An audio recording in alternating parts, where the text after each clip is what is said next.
All right, welcome to Provider AWS. I don't know the date, it is September 30th. Yeah, so we're just going to go ahead and get started. Doesn't look like there's too many people here today, I'm going to assume there aren't any significant sub-project updates. However, if you have anything, please go ahead and add it to the list, and I will, and let me know, and we can talk about it. I think I did have one agenda item which I haven't added to the agenda yet, so I'm going to go ahead and throw that on. I basically just wanted Kishore's opinion on something, so I'll just, while we fill in sub-project updates, I'll add that to the agenda.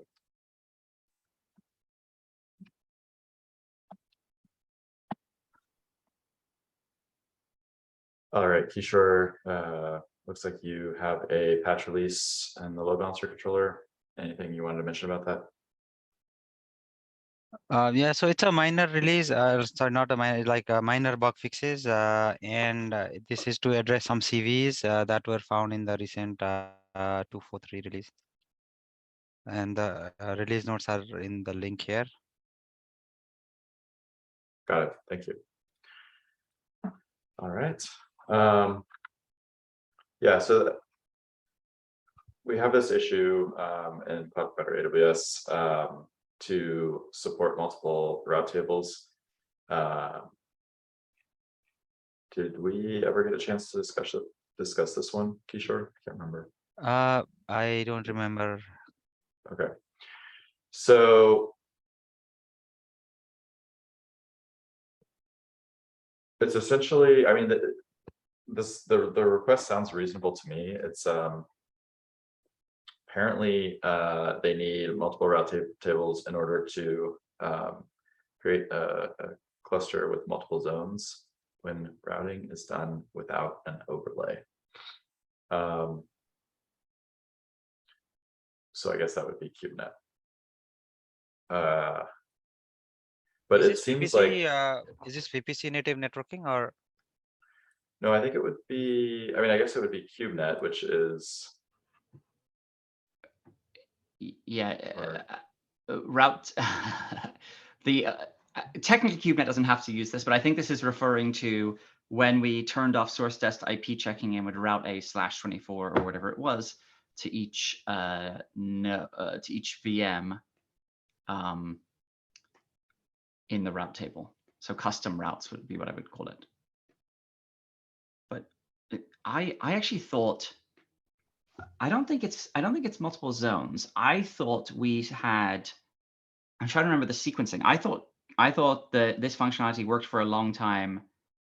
I mean, I think it still works today, and I think it works in multiple zones. So I'm a little confused. I could be wrong. We need to understand what their setup is so we can understand what part isn't working for them. Yeah, because if we talk about route table, it has to be the VPC native networking, right? Otherwise, like overlay would use it differently. So in the early days of Kubernetes, we discovered that it does not have to be native networking. You can route a /24 to a VM just in as a custom route. And you turn off source dest IP checking, and it appears. And I'm sure everyone from AWS loves this feature. I see. So what do you mean by appears? So it works. So like basically you can program. So the IP addresses are not assigned. So on your VPC you have like a big, like a /16, let's say. You get some IP addresses assigned by AWS in that /16, excuse me. But you define essentially /24s from some other IP range. And you can then say that like those /24s should go to these VMs regardless of AWS IP assignment, AWS IPAM. And that you only make that configuration in the route table? Is that what you're saying? Correct. And that's how we did it for a long time. That was seemingly the best way to do custom routes. I think to do multiple IP addresses. The real issue, of course, was that for a long time there was a limit of 50 routes per route table, custom routes per route table, I think. And I believe that has now been raised to either 500 or 1,000 or some much bigger number. And in this case, like, would we have to disable the source destination check as well on the ENI? And each VM, correct. Each VM has to disable. Sorry, I can't speak today. Has to disable source dest IP checking. Because we don't do by default for ECAS and other like Kubernetes that we use. Yeah, I mean, I don't know. So this I think gave way to. It seemed like it was easier to either use IPv6 or to just use an overlay because an overlay wasn't that heavy, right? Like a VXLAN overlay is pretty comparable. So. Mm-hmm. So just to make sure it's clear and I understand, like, so what would be used in a setup where they don't have VPC CNI and they do have route tables? Like what CNI would work with they're that? using it's KubeNet with the AWS cloud provider. An AWS cloud provider, or the old AWS cloud provider, had a routes interface, and the routes interface would set up a route centrally. Kube Controller Manager would set up this route per node. What I'm actually wondering, like, KOps is probably, I'm looking at KOps because I think KOps already have the configuration for I think it still supports it. So I'm trying to remember, like, whether we need multiple route tables, how that works. Like whether route tables are zonal or not. Okay, so and so you were thinking that multiple route tables would work / one route table per zone. That was kind of your assumption. I couldn't remember I was trying to remember the details. I feel like it works, and I'm trying to, like, it works with KubeNet and you can have multiple zones, but I can't remember whether you have to set up multiple route tables or not. So that's what I'm desperately trying to track down.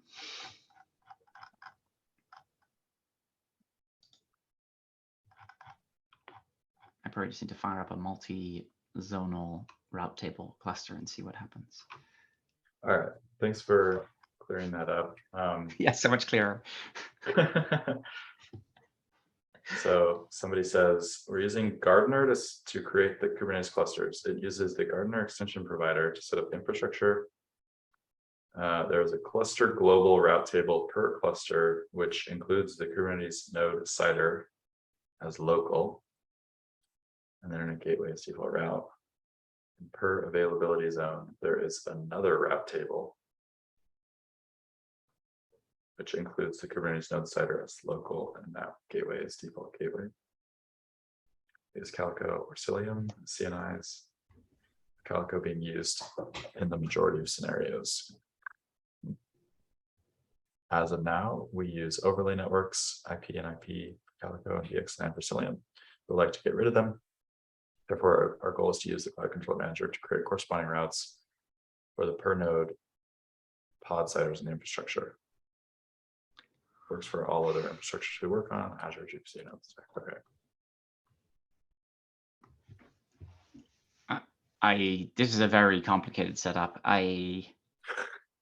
My suggestion is this doesn't belong in the AWS cloud provider, unless there's some reason why it has to live there. It doesn't sound like it has. I don't see why it has to. Like anything can watch the nodes and do this configuration, right? AWS Cloud Controller Manager from that perspective isn't special.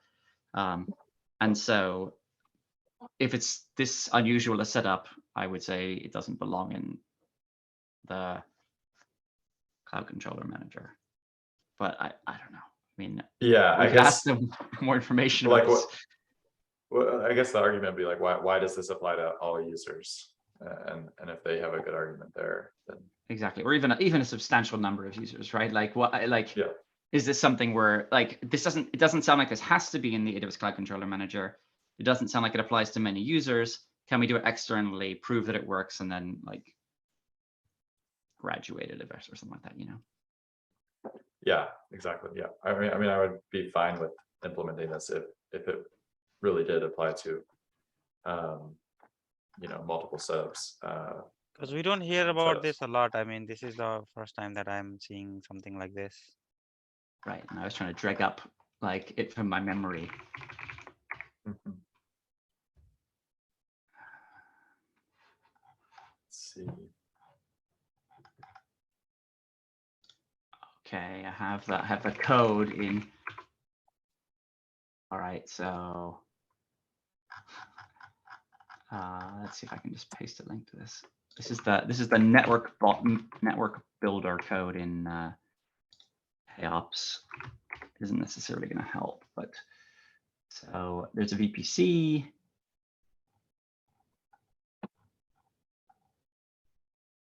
We get a list of the subnets. We create an internet gateway. We create a route table. And we map it to the internet gateway.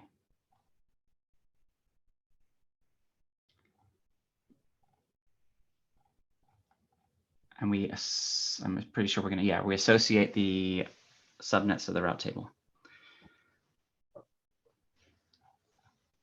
So, which I think that's basically a pretty standard setup, but I think it's one route table. I don't know why they have multiple route tables, to be honest. Maybe it's the NAT gateway thing.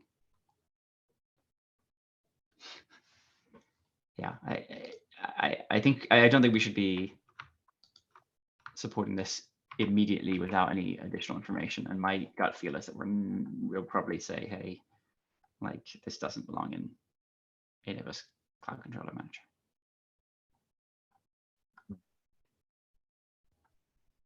Okay, cool. Yeah, I'll have a response after the meeting on the issue. But thanks for remembering as best you can the original implementation. Cool.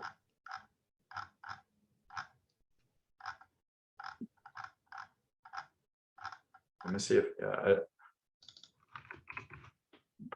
so cluster global route table per cluster, which includes the node CIDR, is local. And then so do you understand this part, Justin, that they say there's a cluster global route table,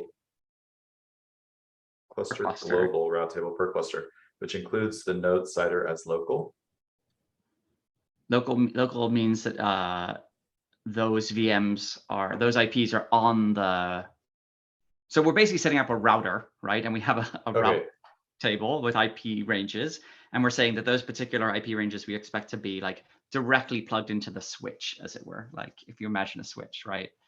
Like I know there's no switch, physically switch, but is this saying the entire node, like the entire subnet that includes the nodes? Yeah, it's not like the pod CIDR per node or anything like that. It's just the I think that includes all. I think they can. So that's not clear. I think you can also. I think that's a good question. Like, what on earth is going on here? Like, why do they have multiple route tables? Like, I don't understand that. Like, so then they set up the second route table per AZ and do a different gateway, and I don't really understand what's going on there. Yeah, like, that's exactly. That's my. This is a same node CIDR, but then there's this different. There's a NAT gateway versus an internet gateway. And when he says, or when they say the Kubernetes nodes CIDR, I don't know whether they mean the per node Kubernetes pod CIDR. Right. That's what my original question, or that's what I assumed at first. But then they have it on the global and the local, so that doesn't really make sense. I guess it has to be the CIDR that includes, unless they mean different things for each one. But Well- I imagine it's the CIDR that includes like the kubelet or the like default I think interface. I think you'd want to map the. I don't understand why. So maybe you can answer like why you would have multiple route tables in AWS. Like, I don't get it. Like I can understand it for isolation, right? But I don't understand why you would have them sort of linked. Kishore? I don't know if we can have multiple. It's per ENI, right? That's my understanding. Like you can have per subnet or network interface that you can have route tables, but I don't know like if we can attach multiple route tables on the same entity. Well, I think each one is attached to one route table, but I'm guessing what they're doing is they're routing between route tables somehow. But yeah, I don't. We need to. Okay, it doesn't sound like we have a clear understanding. This isn't like a. There's not a doc being like, yeah, this is why you use multiple route tables on AWS that I'm just missing, right? Like, so. So even if We there are should find multiple out. ones, like there's only going to be one effective route table that comes into play. That's what I get. So not sure like whether they use the internet gateway or the NAT, because in our configuration it's like either or, right? We use NAT for private network and then internet gateway if there is like IGW if there is a public facing address as well. IGW is one-on-one, NAT is more general, but this kind of conflicting here, the two requirements as far as I understand.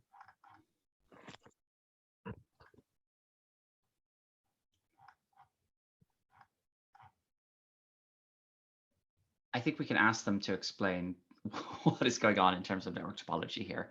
And like maybe some pictures or like maybe they have a doc somewhere, but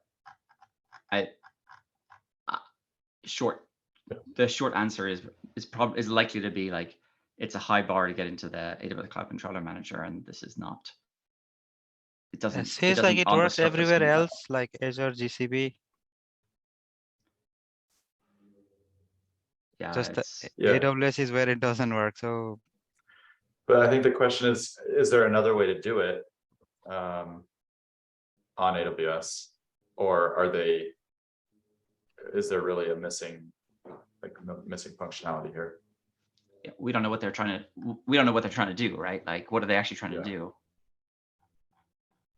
They've told us what they have done, but they've not explained why. Yeah, just generic support for multiple route tables.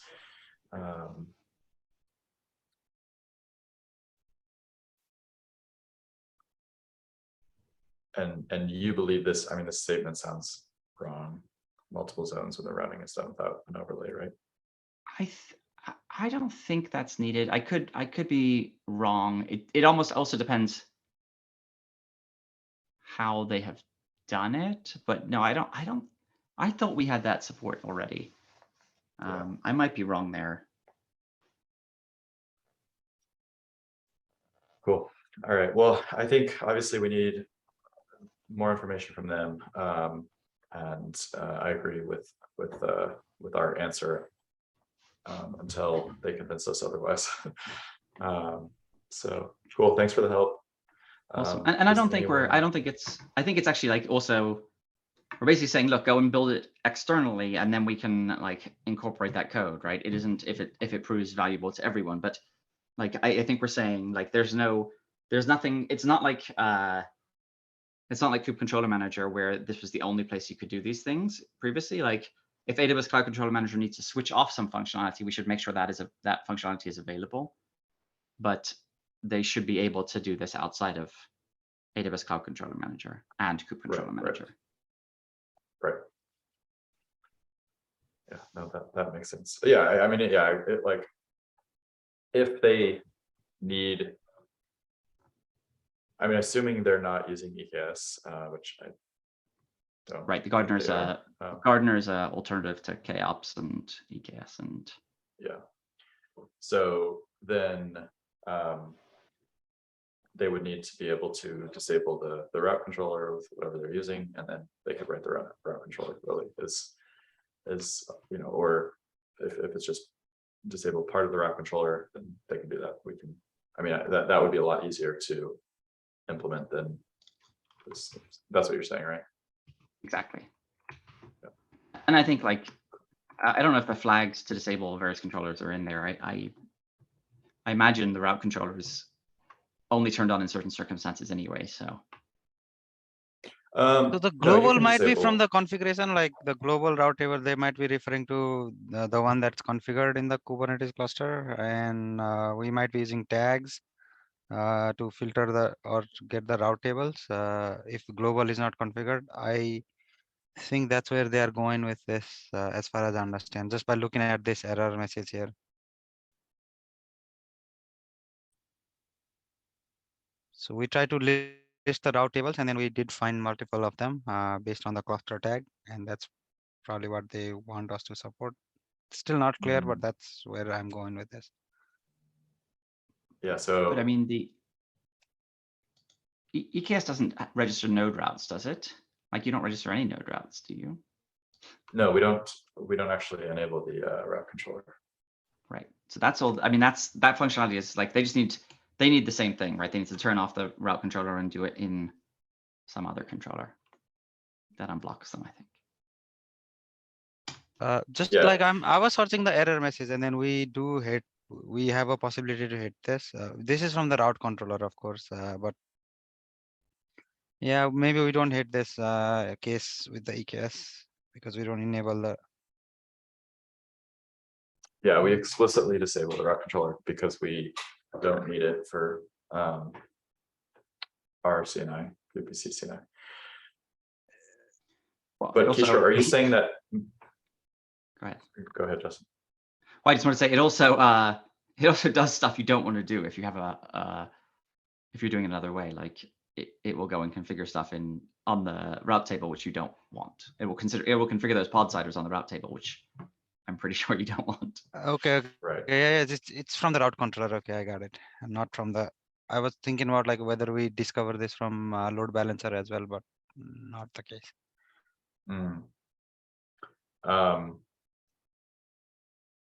But yeah, were you wondering if it's really just a simple matter of allowing it to find the global route table? So there's like both global configuration, and if global is not configured, it looks at the cluster tag for the route table, and if there's more than one, it errors out. So that's what probably is happening here. So they might have tagged multiple route tables with the cluster tag and expected it to work. Yeah, that's what it sounds Could like. be as easy as that. In that case, of course, then they have to stick with the limitation. But again, we need to understand what they're really trying to do with this. Cool. Yeah. All right. Well, I think we've beaten it to death. So does anyone have any other agenda items that they want to discuss?